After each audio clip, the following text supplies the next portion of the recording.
কি মা, আপনি এখানে দাঁড়িয়ে আছেন কেন? দাঁড়িয়েছিলাম, খোকা এখনো আসেনি তো, তাই একটু চিন্তা হচ্ছিল।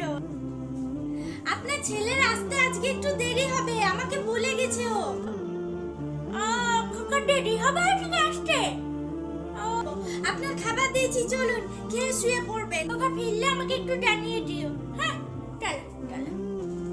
আচ্ছা আমি জানিয়ে দেবো, আপনার ছেলে যখন আসবে আমি জানিয়ে দেবো। মা, আজকে সকাল থেকে ঠাম্মাকে দেখতে পাইনি। ঠাম্মা কি ওঠেনি নাকি এখনো? হ্যাঁ রে মামুন, তো ঠাম্মা মনে এখনো ওঠেনি। আমিও দেখিনি সকাল থেকে। আর সকালে উঠে আমি রান্নার দিকে চলে এসেছি। তোর বাবা আজকে তাড়াতাড়ি একটু অফিসে যাবে, আর কালকে তোর বাবা অনেক রাত করে ফিরেছিল। তো ঠাম্মা আমাকে বলেছিল যে যখন ফিরবে আমি যাতে জানিয়ে দিই।